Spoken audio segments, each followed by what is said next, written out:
पिछली क्लास में हमने तंत्रिका कोशिका, जिसमें तंत्रिका तंत्र के पार्ट पढ़े थे हमने, केंद्रीय तंत्रिका तंत्र और परिधीय तंत्रिका तंत्र। लास्ट जो पॉइंट अपना रहा था, परिधीय तंत्रिका तंत्र के बारे में हमने जानकारी ली थी।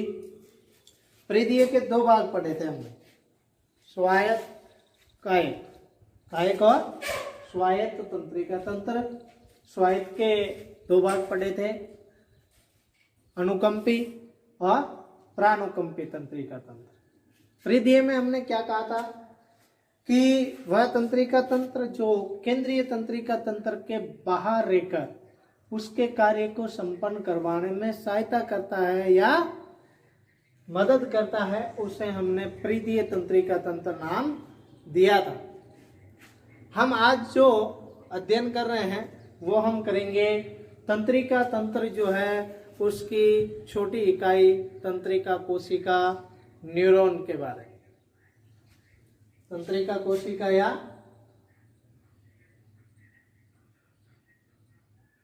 तंत्रिका कोशिका या अंग्रेजी में इसको कहते हैं न्यूरॉन।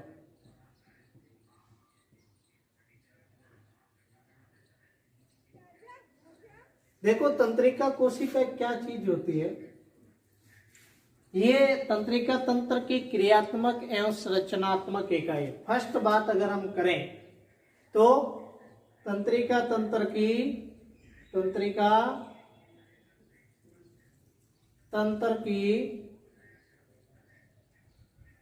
क्रियात्मक एवं संरचनात्मक इकाई। देखो, हम ऐसे कई इकाइयां पढ़ चुके हैं। जैसे हमने पढ़ा था सबसे पहले पाठ की शुरुआत में कि हमारे शरीर की क्रियात्मक और संरचनात्मक इकाई, पूरे संपूर्ण पर शरीर की अगर बॉडी की बात आ रही है तो वहां पर हमने नाम दिया था कोशिका। जस्ट बाद हमने पढ़ा था कि हमारा जो उत्सर्जन तंत्र है, वर्कक जो होते हैं, उनका मेन पार्ट उत्सर्जन तंत्र का वर्कक, उसकी क्रियात्मक और संरचनात्मक इकाई तो वहां हमने पढ़ी थी नेफ्रॉन, हिंदी में जिसको कहते हैं वर्काणु। उसके बाद हमने यकृत के अंदर पढ़ा था। यकृत जो होता है सूक्ष्म इकाइयां, जिन्हें नाम दिया था हमने यकृत पालिकाएं। यकृत पालिकाओं से बना हुआ होता है, तो वहां पर यकृत की क्रियात्मक और संरचनात्मक इकाई पढ़ी थी यकृत पालिकाएं। अब हम पढ़ रहे हैं तंत्रिका तंत्र में तंत्रिका कोशिका को, न्यूरॉन को।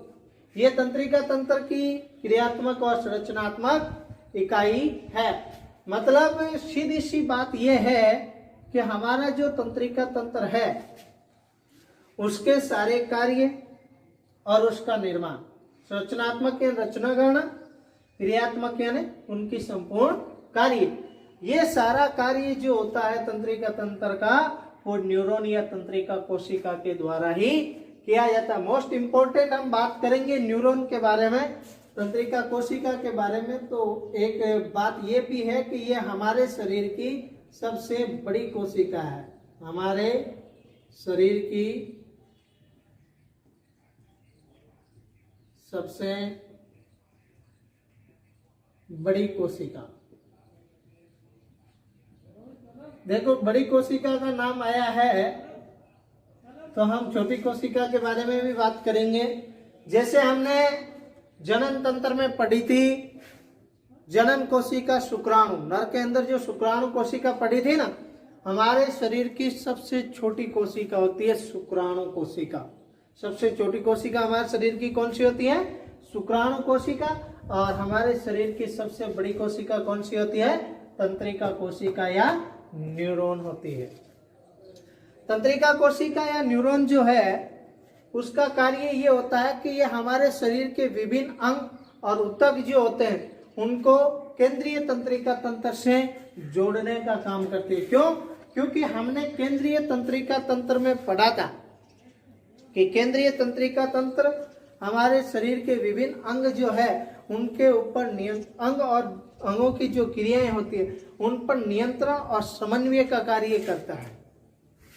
बट इस तंत्रिका तंत्र को यानी केंद्रीय तंत्रिका तंत्र को विभिन्न ऊतकों और अंगों से जोड़ने का जो काम है वो किसके द्वारा किया जाता है? उसकी एक इकाई तंत्रिका कोशिका के द्वारा किया जाता है। तो हम यूं कह सकते हैं कि तंत्रिका कोशिका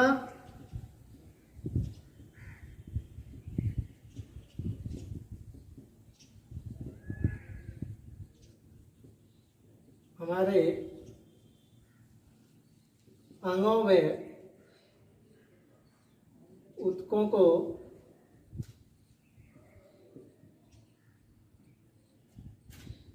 केंद्रीय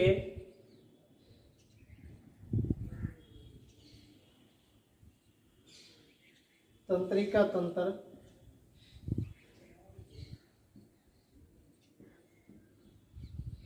से जोड़ने का कार्य करती है।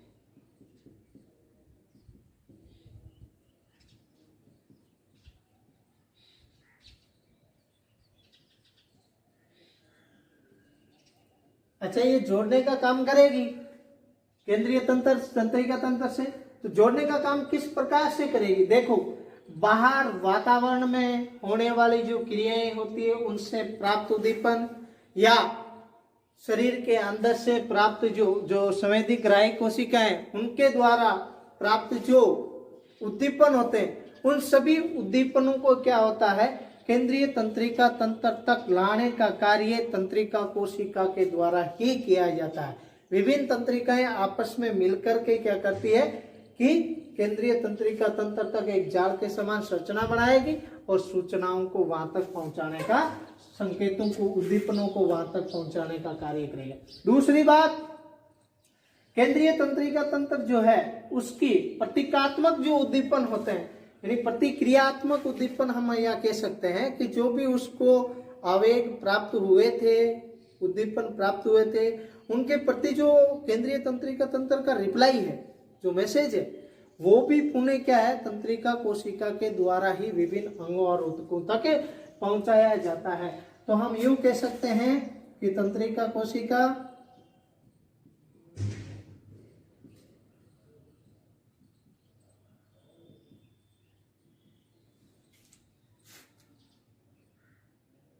उद्दीपनों को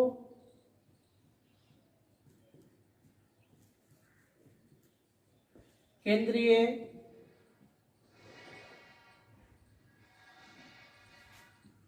तंत्रिका तंत्र तक पहुंचाने का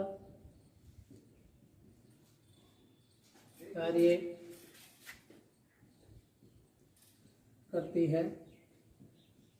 साथ ही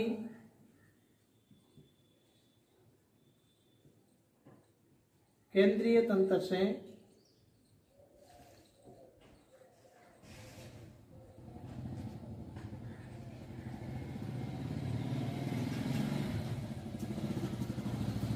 प्राप्त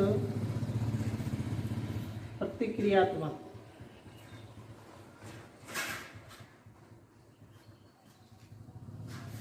आवेगों को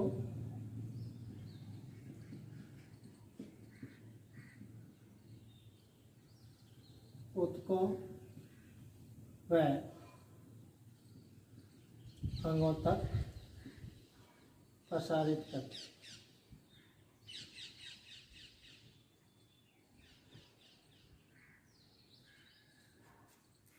ऊतक अंग जहाँ से प्राप्त उद्दीपन उनको केंद्रीय तंत्रिका तंत्र तक लाना और केंद्रीय तंत्रिका तंत्र से प्रतीकात्मक जो संकेत या आवेग है उनको पुनः अंग या ऊतकों तक प्रसारित करना, भेजने का कार्य। तो संकेत लाना और संकेत ले जाना ये दोनों कार्य भी किसके द्वारा होता है? तंत्रिका कोशिका के द्वारा किए जाते हैं। देखो, क्रियात्मक संरचनात्मक इकाई सबसे बड़ी कोशिका और केंद्रीय तंत्रिका तंत्र को अंगों से जोड़ने का काम, और ये जो संकेत है अंगों और केंद्रीय तंत्रिका के बीच उसको लाने और ले जाने का कार्य भी इसी तंत्रिका कोशिका के द्वारा किए जाते हैं। तो हम ये कह सकते हैं कि तंत्रिका कोशिका हमारे अंग और ऊतकों को केंद्रीय तंत्रिका तंत्र से जोड़ने का काम करती है। नेक्स्ट हम बात करेंगे तंत्रिका कोशिका की संरचना के बारे में।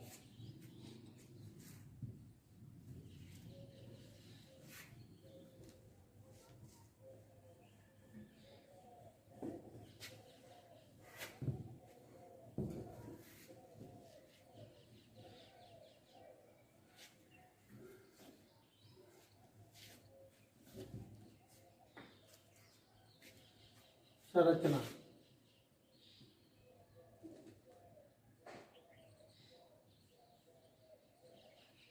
तंत्रिका कोशिका के 3 भाग होते हैं। नंबर 1 कोशिका काय, सेल बॉडी कह सकते हैं, इंग्लिश में इसको सेल बॉडी कहा जाता है। नंबर 2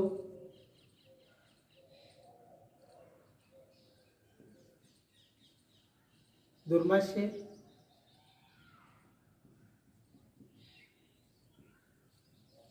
अंग्रेजी में डेंड्रॉन कहते हैं इसको। नंबर 3 तंत्रिकाक्ष, तंत्रिकाक्ष को इंग्लिश में एक्सॉन कहते हैं। सेल बॉडी, डेंड्राई और एक्सॉन, कोशिका काय, दुर्माशय और तंत्रिकाक्ष। सबसे पहले पार्ट की हम बात करेंगे कोशिका काय की। कोशिका काय क्या है? इसको साइटोन भी कहा जाता है। साइटोन वेरी इंपॉर्टेंट नाम है।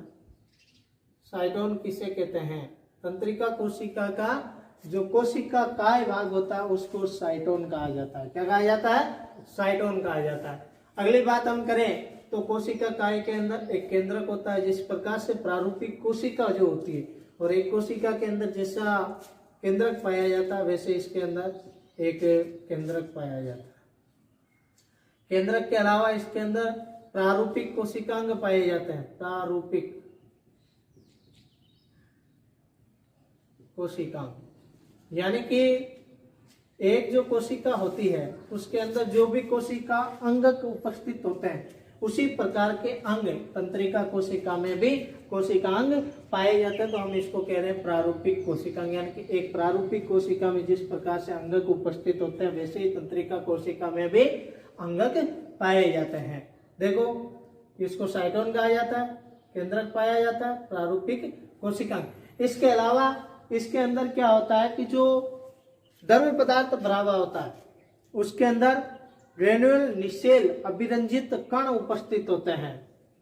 ग्रेन्युअल कण पाए जाते हैं। शॉर्ट में हम कह सकते हैं ग्रेन्युअल कण, जो कैसे होते हैं? अतिरंजित, अति अभिरंजित, अति अभिरंजित ग्रेन्युअल निशेल कण इसके अंदर पाए जाते हैं। दूसरा जो पार्ट आता है वो आता है दुर्माशय। कौन सा आता है? दुर्माशय। डेंड्रॉन, डेंड्रोसाइट भी कह सकते हैं, डेंड्रॉन भी कहा जा सकता है इसको। दुर्माशय जो होता है वो क्या होता है? सेल बॉडी से निकलने वाली शाखाएं होती है। सेल बॉडी से निकलने वाली, कोशिका काय से निकलने वाली शाखाओं के रूप में होती है जो कि सूचनाओं को ग्रहण करने का काम करती है। एक कोई भी सूचनाएं जो चाहे बाहर वातावरण से प्राप्त हो रहे उद्दीपन, चाहे किसी संवेदी ग्राही कोशिका के द्वारा उद्दीपन तंत्रिका कोशिका में अगर प्रवेश कर रहा है या तंत्रिका कोशिका के द्वारा अगर संदेश संकेत को रिसीव किया जाएगा तो वो रिसीव करने का या संकेत प्राप्त करने का जो सिरा होगा वो होगा दुर्माशय। तो हम मेन इंपॉर्टेंट बात करेंगे संकेतों को प्राप्त करना। तंत्रिका कोशिका में संकेत कहाँ प्राप्त किए जाते हैं, कहाँ रिसीव किए जाते हैं? तो वो दुर्माशय के ऊपर रिसीव किया जाता है। तीसरी बात होगी तंत्रिकाक्ष की। तीसरा जो अंग होता है वो क्या होता है? तंत्रिकाक्ष, जिसको इंग्लिश में हम एक्सॉन कहते हैं। तंत्रिकाक्ष से क्या होता है कि जो कोशिका काय उससे निकलने वाली लंबी शाखा होती है, धागेनुमा संरचना होती है, बेलनाकार प्रवर्ध है, जो कि क्या है कि अलग अलग खंडों के अंदर बंट करके स्थूल संरचना का निर्माण करते हैं। किसी कौन सी संरचना? स्थूल संरचना का निर्माण करते हैं। और ये स्थूल संरचना जो होती है अवगणतनी गुंडी या सिनेप्टिक नोब का बनाती है। क्या कहलाती है? Synaptic knob. हिंदी में कहें तो अवग्रतनी गुंडी, अवग्रतनी गुंडी या सिनेप्टिक नोब कहलाती है। इन तंत्रिकाक्ष जो क्या है, कोशिका काय से निकलने वाली एक धागे के समान क्या होती है? संरचना होती है, जो कि क्या है, बेलनाकार प्रवर्तों के अंदर स्थूल जमावट के कारण क्या होता है, अलग अलग खंडों के अंदर विभक्त होती है, जो कि क्या है, सिनेप्टिक नोब कहलाती है। यानी कि एक संरचना बनाती है, गुंडी नुमा संरचना होती है, जिसे हम सिनेप्टिक नोब कहते हैं या अवगतनी गुंडी कहते हैं। ये सिनेप्टिक नोब जो होती है, इसके अंदर पाई जाती है सिनेप्टिक पुट्टिकाएं। सिनेप्टिक पुट्टिकाएं पाई जाती है। सिनेप्टिक पुट्टिकाएं कहाँ पाई जाती है? सिनेप्टिक नोब में पाई जाती है। सिनेप्टिक नोब कहाँ होती है? तंत्रिकाक्ष एक्सॉन में होती है। तो सिनेप्टिक पुट्टिकाएं पाई जाती है। और सिनेप्टिक पुट्टिकाएं जो होती है उसके अंदर पाया जाता है न्यूरोट्रांसमीटर।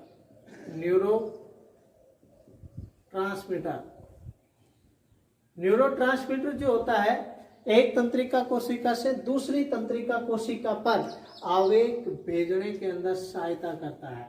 यानी हम कह सकते हैं कि डेंड्रॉन जो है, डेंड्रोसाइट जो होता है, वहां से संकेत रिसीव करने के बाद कोशिका काय से तंत्रिकाक्ष, और तंत्रिकाक्ष के लास्ट सिरे तक आते आते क्या होते हैं, आवेगों की जो संकेतों की गति होती है वो क्या हो जाती है, धीमे पड़ जाती है।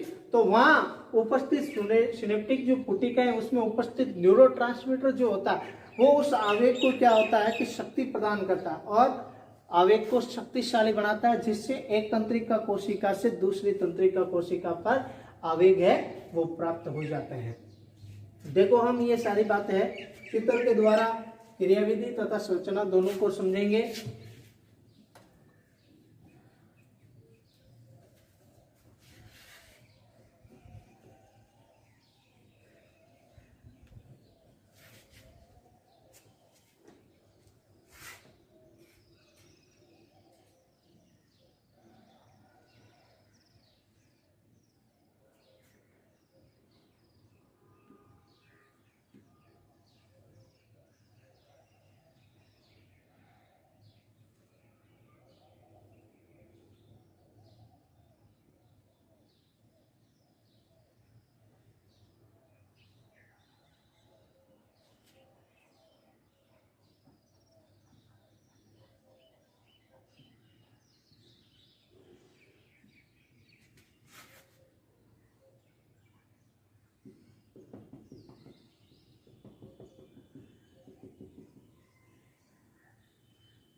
ये तंत्रिका कोशिका, इसमें देखो कि ये जो आप बीच में भाग देख रहे हो इसको हम नाम देते हैं कोशिका काय। क्या नाम देते हैं? कोशिका काय, सेल बॉडी। अब कोशिका काय से देखो शाखाओं के रूप में ये संरचनाएं निकली। उस शाखाओं के रूप में जो संरचनाएं निकली थी उसको हमने नाम दिया था दुर्माशय, डेंड्रॉन या दुर्माशय। ये इसके अंदर पाया जाता है केंद्रक। ये जो आप देख रहे हैं ये है ग्रेन्युल निषेचन।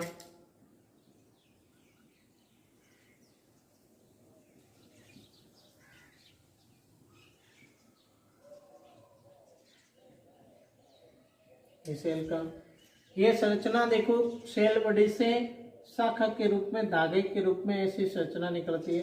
इनको हम कहते हैं तंत्रिकाक्ष। क्या कहते हैं? एक्सॉन, तंत्रिकाक्ष। तंत्रिकाक्ष अंतिम सिरे पर यह है,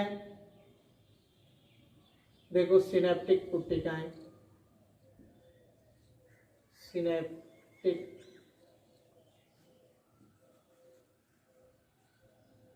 पुट्टिकाएं। ये पढ़ा है सबसे पहले सेल बॉडी, इसको साइटोन कहा जाता है। कोशिका काय को दूसरा नाम क्या दिया है? साइटोन। इसमें एक केंद्रक पाया जाता है और बाकी इसके अंदर प्रारूपिक कोशिकांग पाए जाते हैं। कोशिका द्रव्य के अंदर के ग्रेनुअल निषेल कण पाए जाते हैं। इसकी शाखा के रूप में क्या होता है? दुर्माशय निकलता है। दुर्माशय का कार्य क्या होता है? सूचनाओं को प्राप्त करना, संकेतों को प्राप्त किया जाता है यहाँ पर, यानी कि इस भाग के द्वारा ही है संकेत प्राप्त करती है। अगला जो पार्ट देखो, धागे के समान प्रवर्ध निकलता है, जिसको हमने क्या नाम दिया? तंत्रिकाक्ष। तंत्रिकाक्ष जो होता है उसके अंदर क्या होता है? स्थूल जमाव के कारण संरचना बनती है, जिसे हमने नाम दिया था सिनेप्टिक नोब। क्या नाम दिया था? सिनेप्टिक नोब या अवग्रथनी गुंडी। अवग्रथनी गुंडी जो होती है या सिनेप्टिक नोब जो होती है उसमें पाई जाती है सिनेप्टिक पुट्टिकाएं, और सिनेप्टिक पुट्टिकाएं जो होती है उसमें पाया जाता है न्यूरोट्रांसमीटर।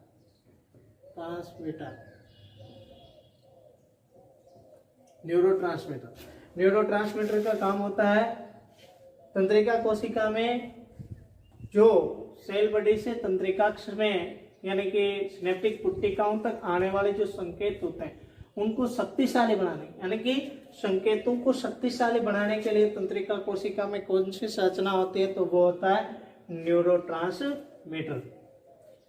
इसकी हम क्रियाविधि की बात करेंगे तो क्रियाविधि में हम सबसे पहले जानेंगे कि ये तंत्रिका कोशिका इसी प्रकार से क्या होती है कि सर्वप्रथम जो भी सूचनाएं चाहे वातावरण से उद्दीपन प्राप्त होते हैं, चाहे डायरेक्ट सूचना तंत्रिका कोशिका को प्राप्त हो रही हो, तो वो संवेदी ग्राही कोशिकाएं या वातावरण से डायरेक्टली उद्दीपन जो ग्रहण किए जाएंगे वो तंत्रिका कोशिका के डेंड्रोसाइट पर गए।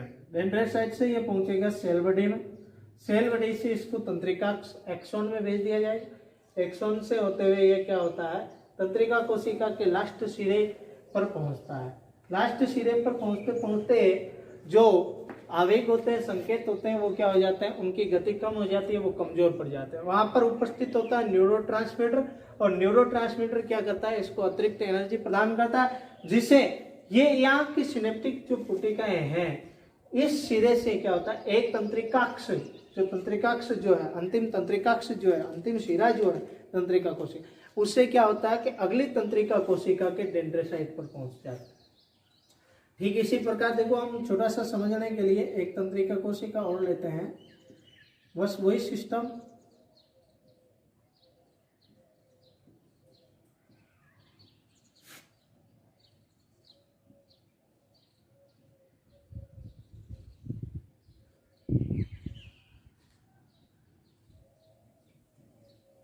यहां से क्या होगा कि देखो यहाँ प्राप्त किए जाएंगे, यहाँ से होते हुए संकेत तंत्रिकाक्ष ये यहाँ तक डेंड्रोसाइट तक, यानी सिनेप्स से डेंड्रोसाइट।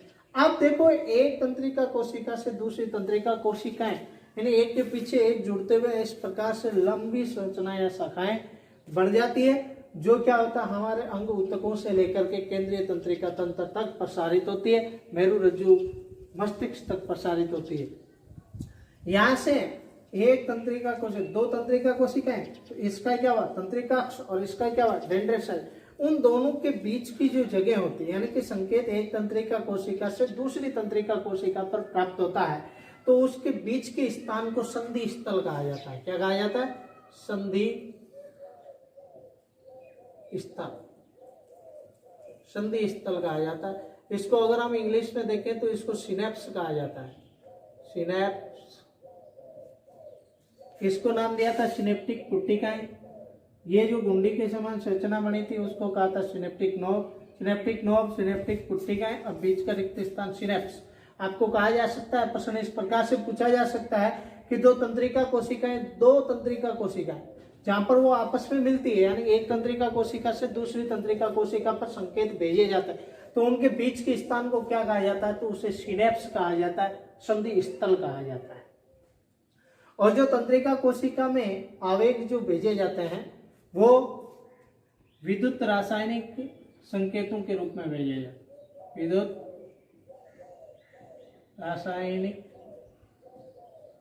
आवेग किस रूप में भेजे जाते हैं? संकेत विद्युत रासायनिक आवेग के रूप में भेजे जाते हैं।